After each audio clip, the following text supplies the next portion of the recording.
बोल श्री अम्बे माते की जय हो। पांचवा दिन स्कंद माता। माँ दुर्गा के पांचवें रूप को स्कंद माता कहा जाता है। ये भगवान स्कंद कुमार कार्तिकेय के नाम से भी जाने जाते हैं।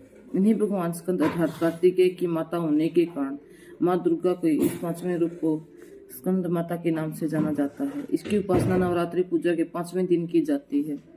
इस दिन साधक का मन विशुद्ध चक्र में रहता है। इसका वर्ण सुगर है। ये कमल के आसन पर विराजमान है, इसलिए ये पद्मासन देवी भी कहा जाता है। इनका वाहन भी सिंह है। नवरात्र पूजन में पांचवें दिन का शास्त्रों और पुष्पकल महत्व बताया गया है। इस चक्र में अवस्थित रहने वाले साधक की समस्त ब्रह्मा क्रियाएं एवं चित्त विधियों का लोप हो जाता है। बोल श्री अम्बे माता की जय।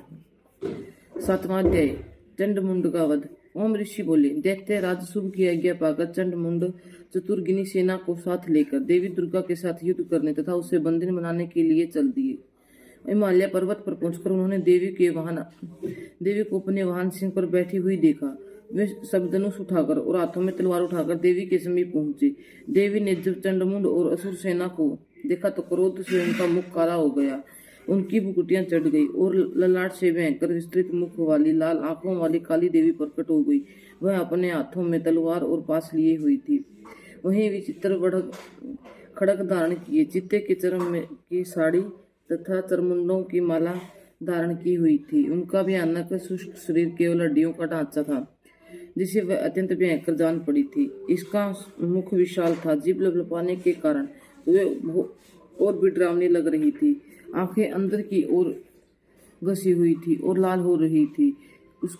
उनकी भयंकर गर्जना से संपूर्ण दिशाएं गूंज रही थी। कालिका देवी बड़े वेग से दैत्यों की विशाल सेना पर टूट पड़ी और उनका भक्षण करने लगी। वह पार्श्व रक्ष को अंकुशधारी महावतों हाथियों पर सवार योद्धाओं पर घंटा सहित हाथियों को एक एक हाथ से पकड़कर अपने मुंह में डाल रही थी। इसी प्रकार वह घोड़ों, रथों, सारथियों व रथों पर बैठे हुए सैनिकों को भी मुंह में डालकर भयानक रूप से चबा रही थी। किसी के केश पकड़कर, किसी की गर्दन पकड़कर, किसी को पैरों से दबाकर और किसी की छाती को मसलकर मार रही थी। दैत्यों के द्वारा फेंके गए बड़े बड़े अस्त्र शस्त्रों को मुंह में पकड़कर उन्हें दांतों से चबा रही थी। देवी काली ने दैत्यों की सारी सेना को रौंद दिया। कुछ तो तलवार से मौत के घाट उतार दिया, कुछ को खटवांग से पीट दिया, कुछ को दांतों से चबा डाला। इस प्रकार कालिका देवी ने क्षण भर में संपूर्ण दैत्य सेना का संहार कर डाला। यह देखकर महापराक्रमी चंड कालिका देवी पर लपका। उसने भयंकर बाणों की वर्षा करके तथा मुंड ने हजारों चक्कर फेंककर भयंकर नेत्र वाली कालिका देवी को ढक दिया। चंड मुंड द्वारा फेंके गए अस्त्र शस्त्रों को देवी ने मुंह में इस प्रकार संभाल लिया जैसे मानव सूर्य के भूत से ब्रह्मांड बादलों के उदय को प्रवेश कर रही हो। अब तो देवी के भयानक मुंह से भीतर देखना भी बहुत कठिन था। दांतों के प्रकाश से धमकती हुई अत्यंत क्रोध की गर्जना करती हुई देवी साहस करने लगी। देवी ने बहुत बड़ी तलवार लेकर है का उच्चारण करके चंड पर दावा किया और उसके केस पकड़कर उसी के तलवार से उसका मस्तक काट डाला। चंड को मरा देखकर क्रूर मुंड असुर भी देवी की तरफ दौड़ा तो क्रोधित देवी ने उसे भी तलवार से मौत के घाट उतार दिया। चंड मुंड के मारे जाने पर शेर असुर सेना भी ऐसे व्याकुल होकर युद्ध क्षेत्र से पलायन हो गई। इसके बाद कालिका देवी ने चंड मुंड के सिर हाथ में लेकर साहस करती हुई चंडिका देवी के पास पहुंचकर बोली, ये लो चंडमुंड के सर, मैंने महापशु दैत्य चंडमुंड को मार दिया है।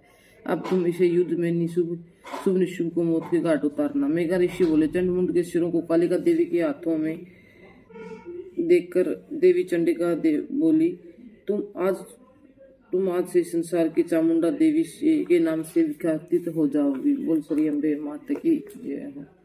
आठवां अध्याय रक्त बीज वध। ओम मेघा ऋषि बोले, चंडमुंड के मारे जाने पर तथा भूत सी सेना के मारे जाने पर शुभ ने क्रोध में भरकर भारी असुर सेना को तैयार होने का आदेश दिया और उसने कहा कि आज उदय युद्ध के नाम से 86 दैत्य सेनापति अपनी सेनाओं के साथ युद्ध के लिए प्रस्थान करे।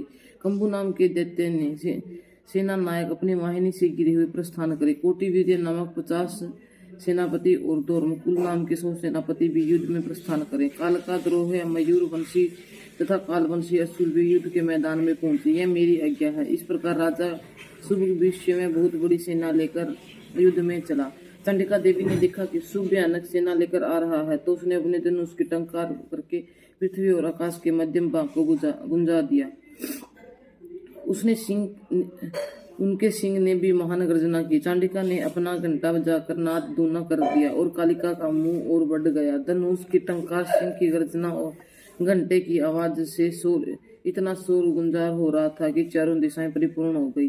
इस तुमुल नाद को सुनकर दैत्यों की सेना ने चंडिका देवी, महान सिंह और कालिका देवी को चारों ओर से घेर लिया। हे राजन, ओम ऋषि बोले, इस अवसर पर दैत्यों के विनाश के लिए ब्रह्मा, विष्णु, शिव, कार्तिकेय, इंद्र आदि देवताओं की शक्तियां उनके शरीर से निकलकर उन्हीं के रूपों में चंडिका देवी के पास आ गई। उसने सबसे पहले हंस युक्त विमान पर सवार कमंडल के सुशोभित ब्रह्मा जी की शक्ति उपस्थित हुई, जिसमें ब्रह्मा जी कहते हैं, महेश्वर की महेश्वरी शक्ति विश्व पर सवार होकर त्रिशूल धारण किए हुए आई है। मोर पर आरूढ़ होकर हाथ में शक्ति लिए कार्तिकेय जी की शक्ति उन्हीं का रूप धारण करके आई है। भगवान विष्णु की शक्ति गरुड़ पर सवार होकर शंख, चक्र, गदा, धनुष और हाथों में खड़ग लिए हुए आई है।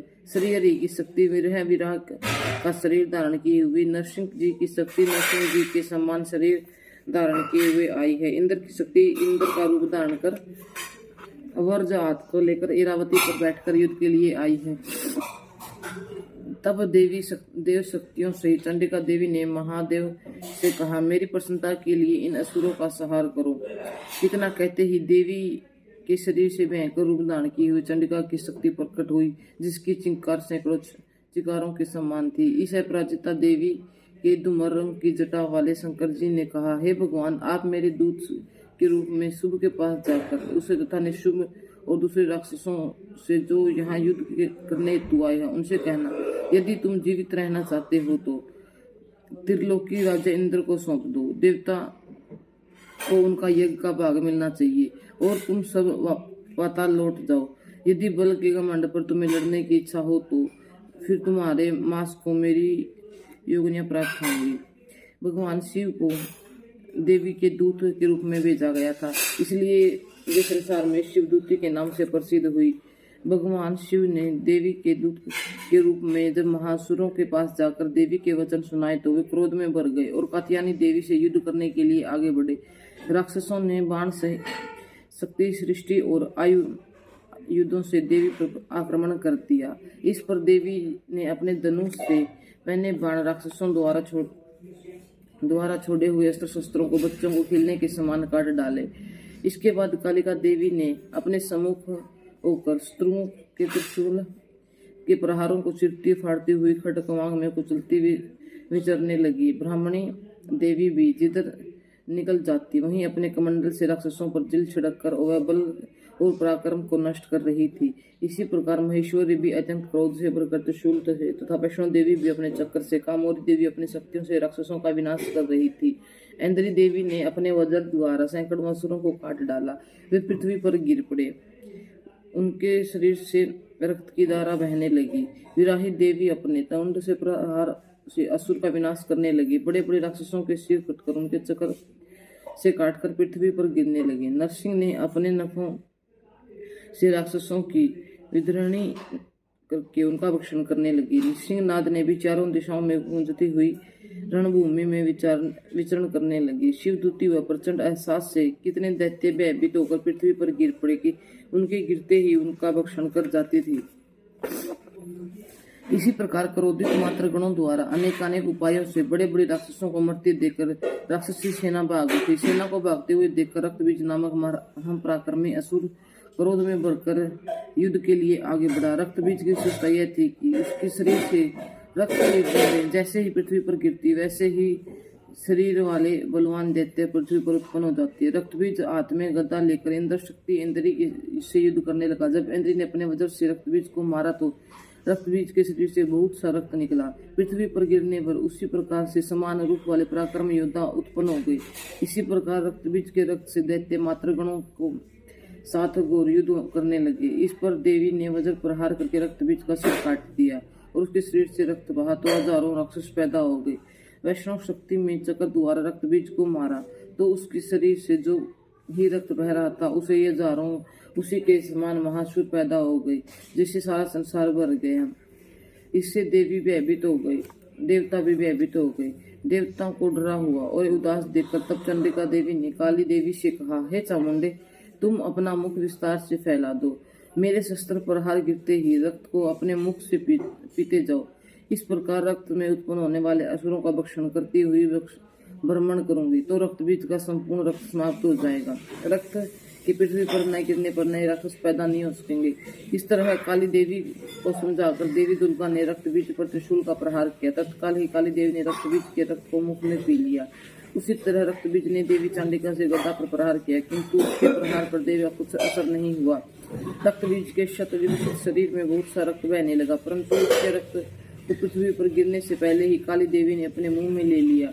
तदंतर देवी चांडिका भी रक्त बीज का वज्र बाण, खड्ग एवं शीट इत्यादि को मार डाला। इस प्रकार रक्तहीन होने पर रक्त बीज पृथ्वी पर गिर पड़ा। रक्त बीज के पृथ्वी पर गिरते ही वह रक्तहीन हो जाने के कारण मर गया। रक्त बीज के मरते ही देवता अत्यंत प्रसन्न हो गए। महान शक्तियां उन असुरों का रक्त पीकर मदोमन होकर नाचने लगी। बोल श्री अम्बे माता की जय।